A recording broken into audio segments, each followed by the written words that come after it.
बिस्मिल्लाहिर्रहमानिर्रहीम। अस्सलाम वालेकुम। हमने जो चैप्टर स्टार्ट किया हुआ है third measure of central tendency, उसके हमने एमसीक्यूज भी देख लिए हैं। अब हम शॉर्ट क्वेश्चंस देख रहे हैं पिछले 10 सालों के पास पेपर्स के। और ये हमदर्द वालों की बुक है, आप चाहे तो इसको परचेज करके बाय हैंड जो है इस तरह से भी कर सकते हो नोट्स के फॉर्म में।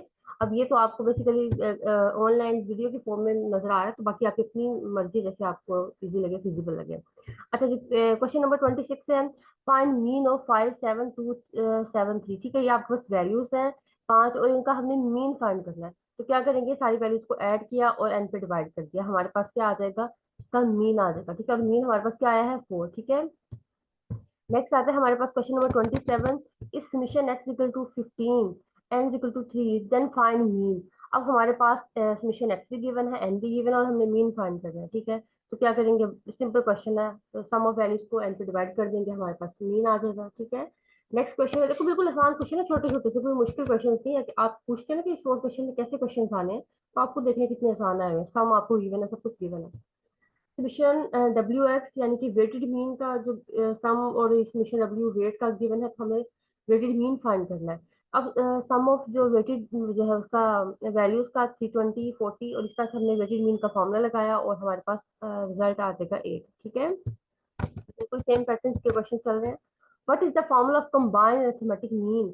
ये मैं आपको देखो 2022 में भी लाहौर बोर्ड में आया हुआ है, तो इसको अच्छे तरीके से कर लेना। कंबाइंड मीन का फॉर्मूला आपको शॉर्ट क्वेश्चन में भी आ जाता है, लॉन्ग क्वेश्चन में भी कह देते हैं कि find the combined mean of values, और आपको डाटा गिवन है, और शॉर्ट में भी। और ये देखो, ये आपने एमसीक्यूज में भी अक्सर होता है कि आपको चॉइस में डिफरेंट होंगे, उनसे पूछ लेंगे ऑप्शन कौन सा वाला सही है। तो कंबाइंड अरिथमेटिक मीन का फॉर्मूला अच्छे तरीके से याद कर लेना। ठीक है, इसको एक्स बार सी से भी डिनोट करते हैं, डबल एक्स बार से भी करते हैं, n1 x bar 1 plus n2 x bar 2 plus so on, जितनी वैल्यूज हो n के x बार के over n1 plus n2 so on n के। ठीक है, और ये देखने लाहौर बोर्ड में आया हुआ है 2022 में।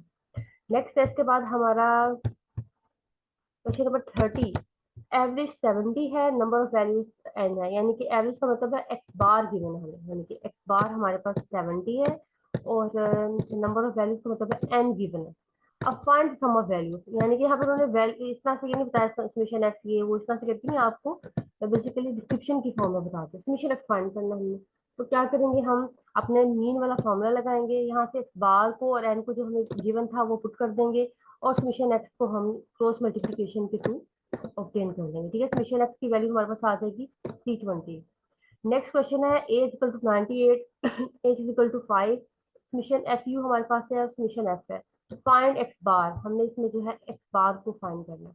तो सेम हमने फॉर्मूला ऊपर जो अभी सीखा था कल, A plus summation F U over summation F multiply by H. ठीक है, ये हमारे पास एक्स बार का फॉर्मूला आ जाएगा।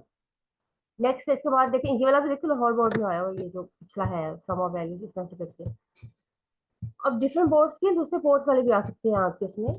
अच्छा, नेक्स्ट आता है इसके बाद, what do you understand by combined arithmetic mean. देखो अब यहाँ पे व्हाट डू यू अंडरस्टैंड कह दिया, और यहाँ पे कह दिया right down the formula of combined arithmetic mean. जिस तरह से मर्जी पूछे आपको उसको सोल्व करना है। और देखो ये गुजरात वाले बोर्ड में आया हुआ है, और ये आपका लाहौर बोर्ड में है, तो स्टेटमेंट चेंज हो सकती है, लेकिन आपने करना है इसको सेम वही पैटर्न है। Combined mean is the is to calculate the combined mean of two or more sample means using the individual sample means and their sample sizes। पता है, तो आपको पता तो है, इसमें आप इंडिविजुअल मीन्स और इंडिविजुअल सैंपल साइज यूज करते हैं, बस दो चीजें ही हमें चाहिए होती हैं। नेक्स्ट आता है question number 33। A person spend 6000 पर परचेज ऑफ 10 आइटम्स। ठीक है, ये उसने स्पेंड किए इतने आइटम्स पे। What is the average price पर आइटम, यानी कि उसने टोटल जो पैसे खर्च किए वो 6000 है, और 10 चीजें उसने खरीदी हैं। What is the average price पर आइटम। अब सेम वही चीज है, यहाँ पे भी आपको बेसिकली एक्स बार फाइंड करना है, और आपको समीशन एक्स और एन गिवन है। देखो आप इसमें से क्वेश्चन की स्टेटमेंट मैथ की फॉर्म में गिवन है, लेकिन आपने करना यही है, आपने समीशन एक्स गिवन आपको, तो आपने क्या किया, मिशन एक्स ओवर एन का फॉर्मूला लगा दिया, और जो अपनी total purchase divided by total items, इसमें करके हमारे पास मीन का रिजल्ट आ जाएगा। नेक्स्ट है, if sum of deviation from 2050 for 5 different values is 500। अब यहाँ पे हमारे पास उन्होंने क्या कहा है, the sum of deviation, the sum का मतलब सॉल्यूशन, डेविएशन, डेविएशन हमने एक्स लेनी होती है, मतलब एक्स का क्या कहा है, sum of deviation from, from का मतलब है ये जो फ्रॉम है ना, ये हमारा ए होता है, तो 22 50 हम से उन्होंने ये डेविएशंस लिए हैं। और नेक्स्ट क्या कहा है, for 5 different values, 5 different values की। ठीक है, 5 वैल्यूज हैं इस 500। अब ये 500 है हमारे पास। अब उन्होंने कहा है अरिथमेटिक मीन बताएं। ठीक है, ये हमारे पास 500 की इक्वल आ गई। अब मैंने आपको बार बार कल भी बताई थी कि जो यहाँ पे अगर हमारी मीन होता है तो ये वाली वैल्यू 0 होती है। अब ये वैल्यू 0 नहीं है, इसका मतलब है ये हमारा यहाँ पे क्या होगा, ए होगा। अब जब ये ए है तो इस पूरी वैल्यू को हम क्या कह सकते हैं, समीशन डी। ये हमें समीशन डी का सम गिवन है, हम कह सकते हैं ये हमें समीशन डी गिवन है। ठीक है, ये हमें समीशन डी गिवन है, ए भी पता चल गया हमें। और यहाँ से हमने एन 5 वैल्यूज कहा है, उन्होंने एन ऑलरेडी बता दिया। तो यानी कि ए भी गिवन है, समीशन डी भी गिवन है, एन भी गिवन है। तो हम अरिथमेटिक मीन का ये वाला फॉर्मूला लगा लेंगे। ठीक है, डेविएशन वाला फॉर्मूला, डी वाला फॉर्मूला हम इस पे लगा लेंगे, अप्लाई कर लेंगे। दोबारा से देखिए क्या लिखा हुआ है, इफ सम ऑफ डेविएशन। सम और डेविएशन का मतलब माइनस करना, फ्रॉम, फ्रॉम का मतलब किस में से, 22 50, यानी कि जो ए था, 4 5 वैल्यूज, मतलब 5 हमारे पास टोटल वैल्यूज थी। इस 500 उसका आंसर आता है 500। ठीक है, हमने इस तरह से करके इसको लिख लिया और ये हमने अब मीन बताना है। ठीक है, अब स्टेटमेंट की फॉर्म में था लेकिन हमने इसको कन्वर्ट कर लिया अपना। ठीक है, गिवन डाटा के कोडिंग और मीन फाइंड कर लेंगे। नेक्स्ट है, if the sum of deviation from, from जो भी होता है ना आपको पता होना चाहिए, ये हमारे पास इतना से, from X is equal to 15 of 10 values is 25। अब ये जो हमारे पास 25 है, ठीक है, और 15 वैल्यूज में से उन्होंने कहा है from X equal to 15 of 10 values. अब ये हमारे पास यहाँ पे क्या होगा, ए होगा, और ये हमारे पास क्या होगा, एन होगा। ठीक है, फाइंड द अरिथमेटिक मीन, हमें अरिथमेटिक मीन बताना है। अब यहाँ पे क्या कहते हैं, for 15 values N equal to 15। अब ये तो देखो इन्होंने अपनी तरफ से मतलब वो कर दिया कि यहाँ पे ये 15 कर दिया, 20 कर दिया, सारी वैल्यूज ही चेंज कर दी इन्होंने। हालांकि if sum of deviation from जो होता है वो हमारे पास ए होता है, ऑफ 10 वैल्यूज है ये हमारे पास एन होता है, और इस 15 का मतलब है वो इक्वल टू की दूसरी साइड पे आ जाएगा। जैसे कि यहाँ पे 25 आना चाहिए, इसको हम 25 कहेंगे, इसको जो है हम यहाँ पे 15 कहेंगे, इसको हम यहाँ पे 10 कहेंगे। इस तरह से करके आपको ये सोल्व होगा। ठीक है, मीन्स ये 45 कहाँ से आया? इस क्वेश्चन में थोड़ी मिस प्रिंटिंग है ना, देखो उन्होंने यहाँ पे 25 की जगह पे वो लिख दिया है 45। पहले नंबर पे तो ये गलती। दूसरे नंबर पे उन्होंने कहा सम ऑफ डेविएशन फ्रॉम 15। अब 15 जो है वो हमारे पास ए होना चाहिए, उन्होंने यहाँ पे उसको मतलब नहीं लिखा। और ये 10 वैल्यूज है, उन्होंने 10 वैल्यूज को भी 15 कर दिया। तो ये सारा क्वेश्चन थोड़ा सा चेंज है, तो आपने अपने अकॉर्डिंग कर लेना इसको। ठीक है, अच्छा जी, नेक्स्ट आता है नेक्स्ट क्वेश्चन। फॉर्मूला यही लगेगा लेकिन आपने अपने अकॉर्डिंग कर लेना है।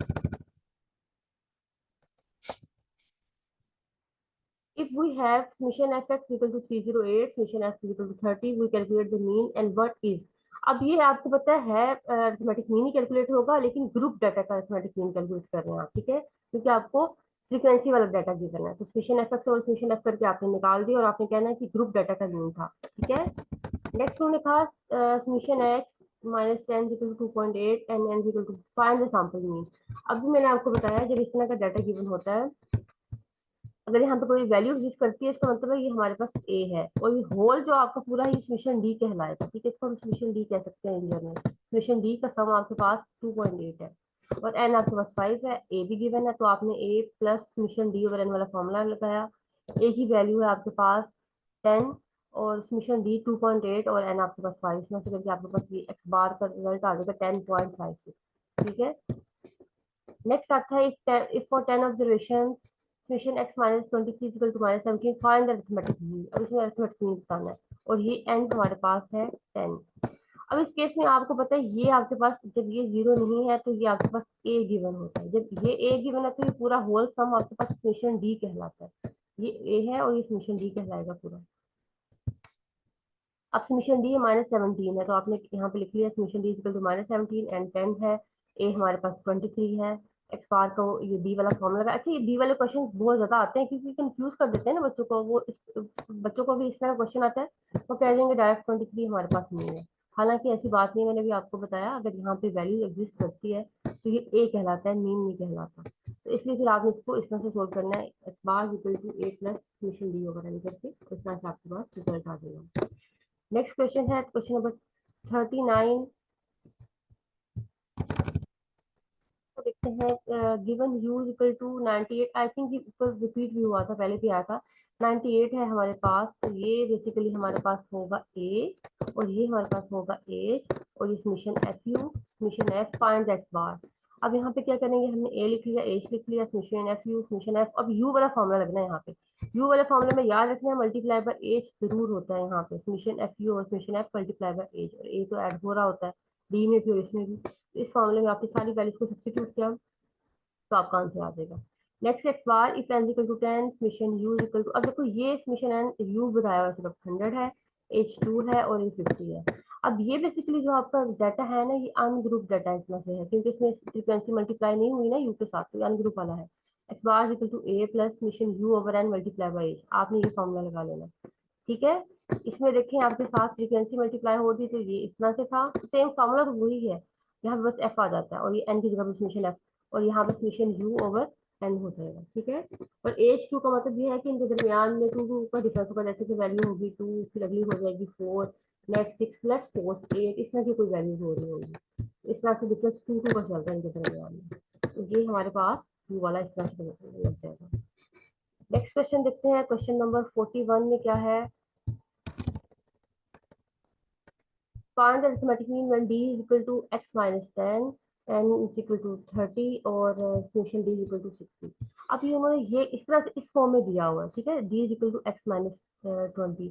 हमें पता है कि हमें जो है d हमारे पास होता है x minus a, तो ये इसका मतलब है ये a गिवन होगा, ये n गिवन है, समेशन d ऑलरेडी उन्होंने बता दिया। अब n भी निकाल लिया, d भी निकाल लिया, b निकाल लिया, और ये हमने इस बार का फॉर्मूला लगा दिया d वाला, उसमें सारी वैल्यूज को सब्स्टिट्यूट किया तो हमारे पास आंसर आ जाएगा 22। ठीक है, आसान क्वेश्चन था ये भी, सारे सेम पैटर्न के चल रहे हैं, आप देखो कि बार बार रिपीट हो, इतने हो रहे हैं क्वेश्चन कि आपकी प्रैक्टिस हो जाएगी, आप इसको करेंगे बाय हैंड, देखने से कितनी चीज समझ नहीं ना आती। अच्छा जी, अब आता है summation x minus 15 equal to 5, ये है, तो find what is the value of mathematics, ये तो आपकी बुक का क्वेश्चन है, लास्ट में आपकी बुक में एक्सरसाइज में क्वेश्चन है। अभी मैंने आपको बताया जब यहाँ पे कोई ना कोई वैल्यू होती है तो ये a होता है, ये हमारे पास मीन नहीं होता। अब ये भी कोई ना कोई वैल्यू है तो हमारे पास मीन नहीं है, a है, ये 0 है, इसका मतलब है हमारे पास मीन क्या है, 18। ठीक है, तो हम कह सकते हैं according to property summation x minus X bar equal to 0, यहाँ पे 0 है, तो इसका मतलब है हमारे पास ये वाला हम कह सकते हैं कि x बार इक्वल टू 18 होगा यहाँ पे। ठीक है, ये आपकी बुक का क्वेश्चन है। अच्छा जी, नेक्स्ट आता है इसके बाद हमारे पास ज्योमेट्रिक मीन क्या है। Find the geometric mean of 50, 67, 39, ये वैल्यूज है। Find the also find the harmonic mean of these numbers. आपको ये नंबर गिवन है, इसका आपको ज्योमेट्रिक मीन भी निकालना है, हार्मोनिक मीन भी निकालना है। हमने देख लिया इसमें कोई जीरो भी नहीं है, इसमें कोई नेगेटिव वैल्यू भी नहीं है, तो हम इसका रिजल्ट निकाल सकते हैं। तो हमने x लिखा, 1/x किया, 1/x हम करते हैं हार्मोनिक मीन के लिए, log ऑफ x किया हमने ज्योमेट्रिक मीन के लिए। जो है लोग वाले कॉलम का सम लिया और जो है 1/x वाले कॉलम का सम लिया, और अपने फॉर्मूला के according geometric mean equal to anti log summation log of x over n, इस तरह से सारी वैल्यू को सब्स्टिट्यूट करके हमारे पास 45.16 आ जाएगा। हार्मोनिक मीन किया तो 47.17। अच्छा देखो गर्ल्स, आप जब भी कोई चीज कैलकुलेट करोगे ना, arithmetic mean, geometric mean, harmonic mean, आप देखोगे इसमें दो दो तीन तीन वैल्यूज का डिफरेंस होगा, एक ही रेंज में होगी। ये नहीं होगा ज्योमेट्रिक मीन आपका 45 आ गया, हार्मोनिक मीन आपका 1000 आ जाता, 1000 आ जाता, ऐसा कभी भी नहीं होगा। आपकी वैल्यूज एक दूसरे के क्लोज क्लोज ही होंगी, क्योंकि इनका रिलेशन भी आपने देखा है ना, arithmetic mean is greater than geometric mean is greater than harmonic mean, और ये आपस में वैल्यूज सारी क्या होती है, एक दूसरे के क्लोज, थोड़े बहुत डिफरेंस आता है, अदरवाइज ये वैल्यूज आपस में क्लोज होते हैं।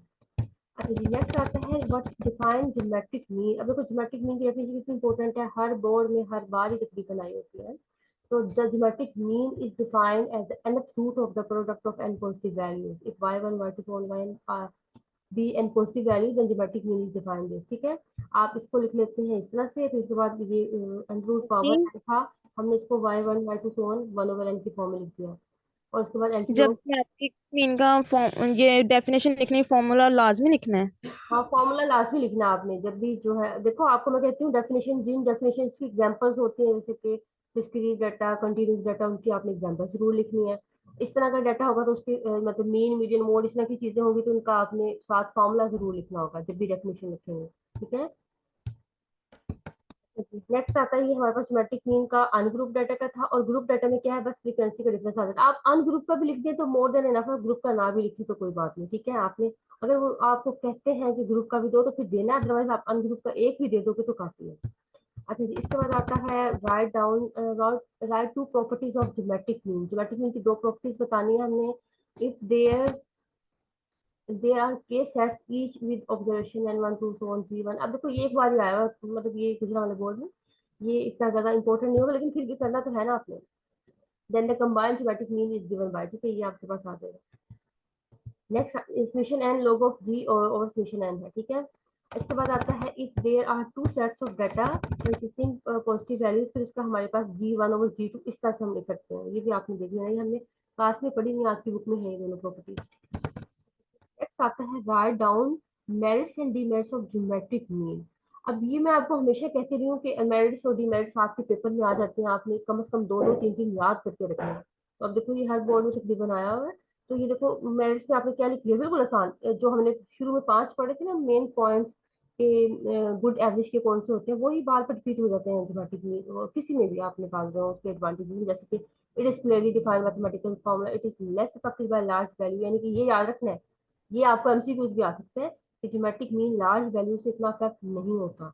It is based on all the observation, ये तो आप arithmetic mean, geometric mean, harmonic mean, ये वाले दोनों तो आपके तीनों में कंबाइन आ सकते हैं कि मैथमेटिकल फॉर्मूला है based on all the observation. अब मीडियन मोड और जो वो है वो सारी वैल्यूज को बेस नहीं करते, उनका फिर आप कुछ और याद करें, लेकिन इन तीनों के लिए आप दोनों ये सेम याद कर सकते हैं। अच्छा, इसके बाद आता है ये लेस इफेक्टिव वाला सब ज्योमेट्रिक मीन है। अब आता है demerits of geometric mean, it vanishes if any value is in the data is zero. ये तो आपको पता ही, हमने कल देखा भी था। अगर हमारे डाटा में कोई एक वैल्यू भी जीरो है तो क्योंकि देखो यहाँ पे लिखी हुई है, इन सबको मल्टीप्लाई करना होता है ना हमें सारी वैल्यूज को। अब कोई एक वैल्यू जीरो हो जाती है तो सारा का सारा डाटा क्या हो जाएगा, जीरो हो जाएगा। अगर कोई एक वैल्यू हमारे पास नेगेटिव होगी तो अंडर रूट की पावर, मतलब नेगेटिव का अंडर रूट लें तो हमारे पास इमेजिनरी नंबर बन जाता है। तो ये क्या, it can not be calculated if any value in the data is negative, negative value आने के बाद भी नहीं कैलकुलेट होता, और जीरो हमारे ज्योमेट्रिक मीन को वैनिश कर देता है। It is not easy to understand, ठीक है। अच्छा, तो इसके बाद आते हैं नेक्स्ट हमारे पास 47, वैसे कुछ आसान नहीं है लेकिन उन्होंने सुबह कह दिया तो मान लिया हमने। 47 है calculate geometric mean for values 16, 1 and 4। अब यहाँ पे क्या क्या है, हमने ज्योमेट्रिक मीन कैलकुलेट करना है, क्या करेंगे, सिंपल तीनों वैल्यूज को मल्टीप्लाई किया, पावर 1/3 ले ली, ठीक है। अब आपको कुछ लोग इसको करेंगे कि लोग ऑफ एक्स लें, कॉलम बनाए, फिर सम ऑफ लोग करें, फिर एन से डिवाइड करें, फिर एंटी लोग लें। बेहतर यह है कि आपके पास 4 या 5 वैल्यूज हो ना, तो आप बाय डेफिनेशन वाला फॉर्मूला आसान रहता है। सिंपल मल्टीप्लाई किया, उसकी पावर जितनी वैल्यूज हो, 5 है तो 1/5 कर ली, 3 है तो 1/3 कर ली, तो वो पावर ले ली। तो ये आसान रहता है, एक तरह से आपका कम वैल्यूज हो डाटा में। मीन्स अगर 4 वैल्यूज होंगे तो 4 लिखेंगे 1/4। हाँ, अगर 4 होगा तो 1/4 लिखोगे, जितनी वैल्यूज होंगी उतना लिखना होता है। अच्छा जी, नेक्स्ट आता है हमारे पास 48। If x1 is equal to 4, x2 is equal to 16, show that geometric mean is under root arithmetic mean and harmonic mean, ठीक है। अभी हमने शो दैट करके दिखाना है कि इनका रिजल्ट वाकई बराबर आता है। सबसे पहले हमने जो x1 और x2 दो वैल्यूज थी, ज्योमेट्रिक मीन कैलकुलेट किया। ज्योमेट्रिक मीन हमारे पास अभी मैंने ऊपर बताया था ना, अगर 3 वैल्यूज है तो 1/3 कर लेंगे, अभी दो वैल्यूज है ना, सिर्फ दो वैल्यूज है यहाँ पर, एक आपके पास 4 है और एक 16, दोनों वैल्यूज को मल्टीप्लाई किया। और जो आपको पता ही, आपने मैथ में पढ़ा हुआ है, जो अंडर रूट होता है ना, बेसिकली ये हमारे पास किसी भी चीज की पावर को 1/2 बताता है, ठीक है। अगर लेट्स सपोज मैं यहाँ पे लिख देती इसकी पावर 3 है, तो ये हमारा बन जाता है 1/3, ठीक है। तो ये आपका जो अंडर रूट होता है ओरिजिनल में, ये 1/2 के बराबर होता है पावर। अब यहाँ पे मैंने इसका अंडर रूट ले लिया, तो हमारे पास सिमेट्रिक मीन 8 आ जाएगा, हमने लिख लिया। नेक्स्ट हमारा सिमेट्रिक मीन क्या आता है, दोनों वैल्यूज को ऐड किया, 2 पे डिवाइड किया, वो 10 आ जाएगा। हार्मोनिक मीन लिया 2, 1/x1 प्लस 1/x2 फॉर्मूले के अकॉर्डिंग सारी वैल्यूज को पुट किया, और हमारे पास आ जाएगा 32/5। अब यहाँ से हमने इन दोनों को मल्टीप्लाई किया, हमने इसके अकॉर्डिंग करना है ना, ये लेफ्ट हैंड साइड और राइट हैंड साइड। हमने जो है हार्मोनिक मीन, अरिथमेटिक मीन दोनों को मल्टीप्लाई किया और उसका अंडर रूट ले लिया। तो देखा ये हमारे पास आ रहा था, ये भी है। तो ऊपर जो हमने ज्योमेट्रिक मीन निकाला था वो भी 8 आया, और इन दोनों को मल्टीप्लाई करके देखा तो ये भी 8 आता है। दस प्रूफ लेफ्ट हैंड साइड और राइट हैंड साइड दोनों आपस में क्या है, बराबर है, ठीक है। करना क्या है इसमें, बेसिकली आपने तीनों को कैलकुलेट करना है, arithmetic mean, harmonic mean, geometric mean, तीनों को सेपरेट कैलकुलेट करके इस वाली कंडीशन में पुट कर देंगे, तो आप देखेंगे बराबर आ जाएंगे दोनों। नेक्स्ट है कैलकुलेट ज्योमेट्रिक मीन ऑफ 118। अब 3 वैल्यूज हैं, अब ये लॉग वाला फॉर्मूला लगाने की जरूरत नहीं है, आपने तीनों को मल्टीप्लाई किया, पावर 1/3 करेंगे तो आपके पास आंसर आ जाएगा, ठीक है। तो इसका आंसर 2 आएगा। कैसे 2 आएगा, देखो 1 को अब मैं लेट्स को समझ रही हूँ तो मल्टीप्लाई हो रहे हैं, और इसकी पावर मैं 1/3 ले रही हूँ, ठीक है। अब ये आ जाएगा मेरे पास 8, उसकी पावर 1/3, और मुझे पता है कि 2 की पावर 3 जो होता है, 2 लेट्स सपोज 2 की पावर 3 हमारे पास 8 कहलाता है, और उसकी पावर 1/3 मजीद मैं करती हूँ। अगर मैं कैलकुलेटर के बगैर बता दूँ अगर सोल्व करने के लिए हो, 3 को 3 से कैंसिल करके हमारे पास आंसर आ जाएगा 2, ठीक है। ऐसे आप डायरेक्ट कैलकुलेटर से करें, लेकिन मैंने आपको बताया ये तो आसान सा था ना, इसलिए कि 8 की पावर 1/3 बन जाएगा, और 2 रेज़ टू पावर 3 हमारे पास 8 होता है। थ्री से 3 और 1/3 आपस में कैंसिल होकर जस्ट 2 रह जाएगा आंसर। नेक्स्ट है इसके बाद हमारे पास क्वेश्चन 50। अब यहाँ पे जीरो है तो हमें पता है इसमें आंसर को जीरो कर देना, it vanishes the geometric mean, हमने पढ़ा था ना ऊपर भी प्रॉपर्टी में, तो ये हमारे पास आ जाएगा जीरो। मैंने कहा था आपको कल कि जीरो हो तो आपने करके दिखा देना है, और अगर आपके पास नेगेटिव वैल्यू हो तो आपने डायरेक्ट कह देना it is impossible to calculate, ठीक है।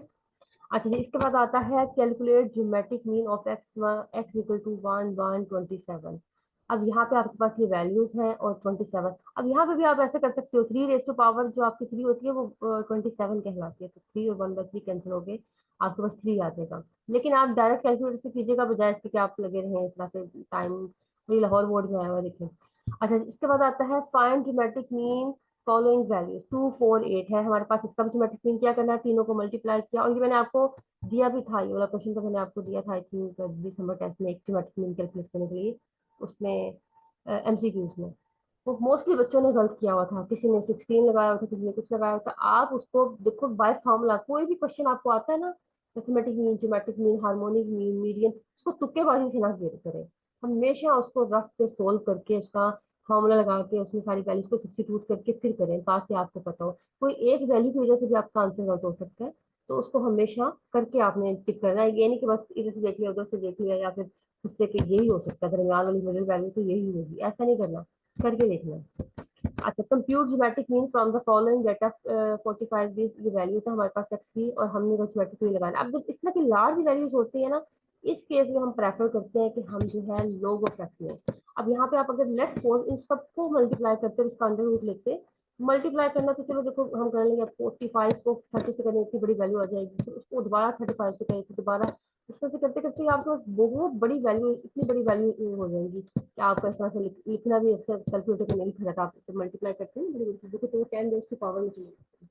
इस तरह की एक मल्टीप्लीकेशन बड़ी सी बन जाएगी, उसकी मजीद पावर लेना फिर मुश्किल हो जाएगा। तो जब भी आपका वैल्यूज मतलब 2 डिजिट्स और ज्यादा हो जाए, तो आपने लोगो फैक्ट लेना होगा। वो तो मैंने आपको बताया, कुछ 4 5 वैल्यूज और सिंपल सिंपल रिजल्ट हो, 5 7 8 9 ऐसे करके कोई वैल्यूज हो आसान, तब आपने लोगो फैक्ट को प्रेफर नहीं करना। अच्छा, अब यहाँ पे हमने इनका लोगो फैक्ट लिया और इस फॉर्मूले में हमने पुट कर दिया समीशन लोगो एक्स ओवर एन और एंटी लोगो लिया, यहाँ से हमारे पास रिजल्ट आ जाएगा, ठीक है। अगला क्वेश्चन है ज्योमेट्रिक मीन, ये भी लाहौर बोर्ड में देखने आया हुआ है। डिफाइन ज्योमेट्रिक मीन, मैंने आपको कहा डिफाइन जब भी करना है साथ आपने फॉर्मूला बताना, ये चीज रिपीट हो रही है, अभी पहले भी आई थी, हमने डेफिनेशन लिख ली और फॉर्मूला। मैंने कहा अनग्रुप का भी लिख दे तो काफी है, वैसे तो दोनों आना चाहिए ना, क्योंकि क्वेश्चन भी सोल्व करने हैं आपने। अब आता है question number 55। If X equal to 1 3 and 9 find the geometric mean, क्या करेंगे तीनों वैल्यूज। अब यहाँ पे आपके पास छोटी छोटी वैल्यूज हैं। अब यहाँ पे मैं प्रेफर नहीं करूंगी कि आप ये लोगो का एक्स लें और इस तरह से करें। आप तीनों वैल्यूज को सिंपल मल्टीप्लाई करेंगे और इसकी पावर 1/3 ले लेंगे, ठीक है, तो आपका आंसर आ जाएगा। आप करके देखें, साथ साथ अपने हाथ में कैलकुलेटर रखा करें ताकि आप रिजल्ट मैच कर लें साथ करके, तो आप करके देखेंगे आपका आंसर 1.4029 आएगा, ठीक है। तीनों को मल्टीप्लाई किया और पावर 1/3 ली। नेक्स्ट क्वेश्चन है question number 56। Describe any two demerits of geometric mean. अब क्या है, it vanishes if any value in the data is zero, zero आने की वजह से सारा डाटा मतलब वैनिश हो जाता है। It can not be calculated if any value in the data is negative, ये हम दोनों पीछे देख चुके हैं, पीछे हमारे रिपीट हुए थे। Find the geometric mean from the following value, अब इसमें हमारे पास जीरो है तो हमें पता है कि इसका ज्योमेट्रिक मीन जीरो हो जाएगा, हमने कैलकुलेट करके बता दिया। अगर यहाँ पे नेगेटिव वैल्यू होती तो हमें लिख ही देना था it is impossible to calculate. Next आता है हार्मोनिक मीन। अब हार्मोनिक मीन को देख लें कितनी बार आया हुआ है, हर बोर्ड में मेरे ख्याल में हर साल ही रिपीट होता है। इस साल भी इसके चांसेस हैं, देखो 2019 के बाद नहीं आया तो इस साल में भी आ जाए, तो ज्यादा चांसेस है, तो आपने इसको अच्छी तरीके से कर लेना है। The harmonic mean of N values y1 y2 so on yn is defined as a reciprocal, इतना आसान है, reciprocal of arithmetic mean and और द reciprocal of values, ठीक है। अब आपने ये इसको देख लेना है क्या है रेसिप्रोकल, हमने लेना है मीन का और रेसिप्रोकल ऑफ वैल्यूज, इस तरह से आ गया था हमारे पास 10 डिवाइड बाय समेशन 1/9, यहाँ से हमारे पास हार्मोनिक मीन का रिजल्ट आ जाएगा, तो सॉरी फॉर्मूला आ जाएगा। जब भी आना है आपने फॉर्मूला जरूर लिखना। नेक्स्ट आता है, यहाँ पे देखो उन्होंने कहा नहीं है कि आप राइट डाउन द फॉर्मूला भी लिखें, लेकिन हमने डिफाइन में फॉर्मूला भी लिखना होता है। Write down two merits and two demerits of harmonic mean. अब मैं आपको कहती थी भी क्लास में तीन तीन याद कर लें, तो अब आपको कुछ पता चल रहा होगा कि क्यों कहती थी। It is easy to calculate या फिर it is calculate by mathematical formula, it is based on all the values. ये मैंने कहा ये दोनों तो आपके arithmetic mean, geometric mean, harmonic mean तीनों में ये यूज होंगे और वैल्यूज को बेस करते हैं और मैथमेटिकल फार्मूला। Demerits क्या, it is not simple to calculate as compared to arithmetic mean. It cannot be calculated if any observation is zero. अब ये मैंने कल भी आपको बताया था कि समथिंग ओवर जीरो हमारे पास इंफिनिटी बन जाती है। तो आपके पास जब भी डाटा में जीरो आ जाएगा हार्मोनिक मीन के केस में, तो आप उसको नहीं कैलकुलेट कर सकते। ठीक है, ये इसका डीमेरिट है। नेक्स्ट है व्हाट आर द डीमेरिट्स। दोबारा से डीमेरिट्स पूछ लिए तो आपने कहना कि जब डाटा में जीरो आ जाए, तो आपने कुछ बच्चे कंफ्यूज हो जाते हैं, वो मतलब पेपर में कह देते हैं, मतलब जीरो के लिए कह दिया उन्होंने कि ज्योमेट्रिक मीन पॉसिबल नहीं है, हार्मोनिक मीन कह दिया नेगेटिव के लिए पॉसिबल नहीं है। ऐसा नहीं है, ज्योमेट्रिक मीन जो है वो नेगेटिव के लिए पॉसिबल नहीं है और जीरो के लिए वो वैनिश हो जाता है या खत्म, जीरो ही आ जाता है। हार्मोनिक मीन जीरो के केस में इम्पॉसिबल हो जाता है और ये ज्योमेट्रिक मीन हमारा नेगेटिव के केस में इम्पॉसिबल हो जाता है। और नेगेटिव के केस में आप इसको कैलकुलेट कर सकते हैं, हार्मोनिक मीन को कोई ना कोई वैल्यू आएगी। इसी तरह से आप जीरो के केस में आपने कर ली ज्योमेट्रिक मीन, जीरो आ जाएगा आंसर, लेकिन हो तो गया ना। लेकिन ये दोनों इम्पॉसिबल केस है, ये ज्योमेट्रिक मीन के लिए और ये हार्मोनिक मीन के लिए। अच्छा जी, नेक्स्ट आता है हमारे पास, it is not easy to calculate. ये इजी नहीं है कैलकुलेट करना, ठीक है, ये भी देख लिया हमने। वन क्वेश्चन हमारे पास, find harmonic mean of 5, 10 and 50। हमारे पास ये वैल्यूज है, इसका हार्मोनिक मीन हमें निकालना है। क्या करेंगे, हमारा जो फॉर्मूला होता है हार्मोनिक मीन का, N divide by summation 1/x, ऐसे फॉर्मूले में यूज कर रहे हैं तो हमारे पास रिजल्ट आ जाएगा। नेक्स्ट है गिवन 62 क्वेश्चन, x1 x2 और शो दैट, ये करना है। इसका मतलब है ज्योमेट्रिक मीन हार्मोनिक मीन दोनों को हमने कैलकुलेट करना होगा और ये शो करना है कि वाकई ज्योमेट्रिक मीन बड़ा है हार्मोनिक मीन से। हमने ज्योमेट्रिक मीन को कैलकुलेट किया, हमारे पास 9 आ गया। हार्मोनिक मीन को कैलकुलेट किया 27/5, तो इसको देखिए 27/5 हमारे पास कोई ना कोई वैल्यू आ रही होगी तो वो जो है छोटी है 9 से। इस तरह से हमने शो करके बता दिया कि हमारा जो है ज्योमेट्रिक मीन वाकई ही बड़ा है हार्मोनिक मीन से। तो रिलेशन भी यही होता है ना, geometric mean arithmetic mean is greater than. अब इसको कुछ बच्चों ने पेपर में लेस की फॉर्म में लिखा था, जो मैंने आपको दिया था दिसंबर तक में, arithmetic mean is greater than, geometric mean is greater than harmonic mean, ये रिलेशन होता है। कुछ बच्चे लेस के, कुछ इक्वल के, पता नहीं कौन कौन से रिलेशन बता रहे होते हैं। मैं तो खुद ही हैरान हो रही हूँ कि नए इजाद हो गए हैं यहाँ पे। अच्छा जी, नेक्स्ट आते हैं मीडियन पे। डिफाइन मीडियन, और डेफिनेशन भी आपने ऐसी लिखी होती है कि बस बंदा ना हंस हंस के लोट पोटी हो रहा होता है। एज इट इज याद किया करें डेफिनेशन को, इसमें मार्जिन नहीं होता कि आप यहाँ से लिख लें वहां से लिख लें। Define median, also right down the properties of median. अब ये आपको मैंने कहा हुआ है कि आप इस बुक से करें, अपनी टेक्स्ट बुक से करें और किसी और जहाँ से आपको इजी लगती है वो करें। कोई एक वर्ड भी देखता है ना टीचर, तो उसको पता चल जाता है कि हाँ इसमें से देखो, जैसे कि मीडियन डेफिनेशन मैं यहाँ पे लिख दूंगी, पढ़ूंगी ना तो कि अरेंज डाटा को दो इक्वल पार्ट्स में डिवाइड किया, तो मैं उसको सही कर दूंगी अगर उसमें किसी ने अपने वर्ड्स में लिखा है लेकिन सही लिखा है। लेकिन ये कुछ बच्चे ऐसे होते हैं कि किसी और चीज की डेफिनेशन वहां पे लिख देंगे, जैसे कि मैंने मीडियन पूछा है और यहाँ पे डेफिनेशन किसी और की आ रही है, जैसे कि इंपेरिकल रिलेशन की आ रही है, किसी भी चीज की डेफिनेशन डाल देते हैं एक दूसरे की जगह पे। ऐसा नहीं करना। अब ये मीडियन की देखिए कितनी इंपॉर्टेंट डेफिनेशन है, बार बार बोर्ड्स में आई है। तो मीडियन डेफिनेशन है भी बहुत आसान, क्या है, the median is defined as the middle most value of the arrange data, या फिर आप कह सकते हो अरेंज डाटा को दो इक्वल पार्ट्स में डिवाइड करती है। ठीक है, तो ये हमारी मीडियन कहलाती है। इसमें से हमने देख लिया हमारे पास median n+1/2 value, L plus H over F N by two minus, ये हमारे पास ग्रुप डाटा का फॉर्मूला होता है और ये हमारे पास अनग्रुप का फॉर्मूला होता है। और ये देखें नोटेशन हम जो यूज करते हैं टॉ वाली, तो ये हमारी मीडियन की होती है। अच्छा जी, properties, properties of median next question है, यहाँ पे पूछा हुआ तो नहीं, हाँ प्रॉपर्टीज भी पूछी हुई है मैंने। अब मीडियन की प्रॉपर्टीज क्या, it is based on all the observation, ठीक है, नहीं sorry, it is not based on all the values, ये सारी वैल्यूज को बेस नहीं करता, ये इसकी प्रॉपर्टी इन्होंने बना कह दी है, लेकिन हालांकि इसका डिसएडवांटेज था, it is not affected by changes in the values of the items. ये एक्सट्रीम वैल्यू से भी इफेक्ट नहीं होता इतना, क्योंकि आपको पता है आपके पास वैल्यूज आ रही होती है एक्सट्रीम, या तो लोअर साइड पे एक्सट्रीम वैल्यू आ रही होती है या अपर साइड पे, लेकिन मीडियन ने दरमियान वाला आना है, मीडियन ने आपका मिडिल वैल्यू होता है, तो उसको एक्सट्रीम वैल्यू से इतना फर्क नहीं पड़ता, मीडियन जो है मिडिल से डाटा लेता है। तो एक्सट्रीम वैल्यू से आपके अरिथमेटिक मीन को फर्क पड़ता है सबसे ज्यादा। तो इसलिए आपने मतलब यहाँ पे कहते हैं सारी वैल्यूज को बेस नहीं करता, इसलिए सारी वैल्यूज को सिर्फ दरमियान वाली वैल्यूज को कंसीडर करना होता है। It is not based on the values और it is not affected by changes of the item. Next है हमारे पास 64, write down the merits of median, median के मेरिट्स बताने हैं। It is easy to understand, ये तो कोई हर एक का याद रहता है। It is not affected by extreme values, अभी मैंने आपको बताया एक्सट्रीम वैल्यूज से इफेक्ट नहीं होता क्योंकि इसमें जस्ट मिडल वैल्यूज लेनी है। It can be calculated open and classes, या आप ओपन एंड क्लासेस का भी ले सकते हैं। अभी कल मैंने आपको बताया था मीन जो होता है वो कभी हम ओपन एंड क्लासेस का निकाल नहीं सकते, लेकिन उसका हम जो है मीडियन कैलकुलेट कर सकते हैं। तो यहाँ पे लिख दिया उन्होंने कि हम ओपन एंड क्लासेस का मीडियन कैलकुलेट कर सकते हैं, एक्सट्रीम वैल्यूज पे इफेक्ट नहीं होता। और उससे बाद ये कह दिया कि स्क्यू डाटा के लिए बेस्ट एवरेज है ये मीडियन, स्क्यू डाटा के लिए सूटेबल है। ठीक है, स्क्यू डाटा क्या होता है, जैसे कि ये हमारे पास डाटा है, लेट्स सपोज यहाँ पे ये पॉजिटिवली स्क्यूड हो जाए या फिर नेगेटिवली स्क्यूड हो जाए डाटा में, मतलब एक ही साइड पे सारे डाटा आ जाए, यहाँ पे कम हो, उस केसेस में हमारे पास मीडियन बेस्ट होता है, क्योंकि मीडियन में मिडिल वैल्यू को लेना है। उसको जो है कोई वैल्यू बहुत छोटी है कोई बहुत बड़ी आ रही है उससे फर्क नहीं पड़ता। नेक्स्ट आता है compute the median for the data minus two. अब आपने यहाँ पे कंफ्यूज नहीं होना कि नेगेटिव वैल्यू जीरो वैल्यू जैसे कह रही थी इम्पॉसिबल टू कैलकुलेट, ऐसा नहीं है। वो हमारे पास ज्योमेट्रिक में हार्मोनिक मीन के लिए है, बाकी सारे कैलकुलेट कर सकते हैं। तो हमने क्या किया, अरेंज किया। सबसे पहले वैल्यू देखिए -2 -105 ये आ जाएगी अरेंज डाटा करने के बाद। अब मिडिल वैल्यू हमारे डाटा की ये दो वैल्यूज है, इन दोनों को ऐड किया, 2 पे डिवाइड किया, तो हमारे पास वैल्यू आ जाएगी 1। ठीक है, which is median of the data. Next आते हैं फाइंड द मीडियन, ये हमारे पास है। देखो नेगेटिव वैल्यूज को अरेंज करना आपको पता है ना कैसे अरेंज करते हैं नेगेटिव वैल्यूज को। तो जितनी बड़ी नेगेटिव वैल्यू होती है वो उतनी छोटी होती है, जैसे कि -3 है तो सबसे बड़ा है यहाँ पे डाटा में, लेकिन ये सबसे छोटी वैल्यू है। और उसके बाद -2 आ जाएगा, उसके बाद -1 इस तरह से आ जाएगा। ठीक है, जैसे कि लेट्स सपोज यहाँ पे डाटा में होता है -15, तो वो सबसे बड़ी वैल्यू होती है। उसके बाद लेट्स सपोज आ जाता है -13, तो सीक्वेंस में चल रहा होता, यहाँ पे आ जाता है फिर -1 और 1 और यहाँ पे 13, ऐसे करके डाटा आ जाता है।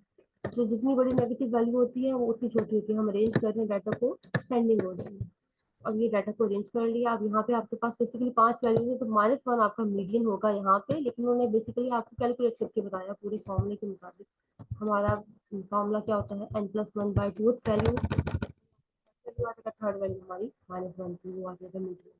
ठीक है, नेगेटिव भी हो सकता है, इससे कोई मसला नहीं है। अच्छा जी, नेक्स्ट आता है हमारे पास 67, फाइंड द मीडियन ऑफ -2 -4 0 3 5 4। ये वैल्यूज है। सबसे पहले क्या किया, अरेंज किया डाटा को, और n प्लस ऊपर वाला फॉर्मूला लगाया हमने, n+1/2 फॉर्मूला किया। हमारे पास कितनी वैल्यूज है, ये 6 है ना। जो दो दरमियान वाली वैल्यूज इन दोनों को बेसिकली ऐड करके 2 को डिवाइड करना होगा, 0+3 डिवाइडेड बाई 2 करके आपने निकालना होता है। ठीक है, 6 वैल्यूज का।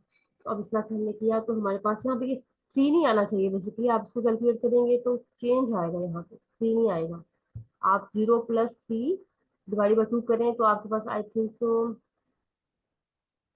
1.5 आएगा। तो 1.5 मीडियन होगा, यहाँ पे गलत कैलकुलेट किया हुआ है, आपने इसको करेक्ट कर लेना है। आपने जो मेथड है आपने उसी को फॉलो करना है, ये नहीं करना कि यहाँ पे ये लगा ली तो वहाँ पे वो लगा लिया। आपने अपने अकॉर्डिंग इसको देखना होगा। अच्छा जी, नेक्स्ट आता है हमारे पास, तो क्या आंसर आएगा? क्या कह रहे हो बच्चे। इसका आंसर क्या आएगा? आंसर देखो, जब आप इसको कैलकुलेट करोगे, आपने इनको अरेंज कर लिया, सबसे पहले तो अरेंज कर लिया डाटा को। और हमें पता है कि जब हमारे पास इवन डाटा है तो हमने दरमियान वाली दोनों वैल्यूज को ऐड करके 2 को डिवाइड करना है। तो हमारे पास क्या होगा, 0+3 डिवाइडेड बाई 2 करेंगे हम। आंसर हमारा क्या आ जाएगा, 1.5 आई थिंक आएगा। ठीक है? अब यहाँ पे देखो, अगर देखा जाए डाटा में तो -2 है, -4 है, 3 है, 5 है। उन्होंने बेसिकली 3 मीडियन कह दिया। तो मीडियन 3 कहाँ से, मतलब आपका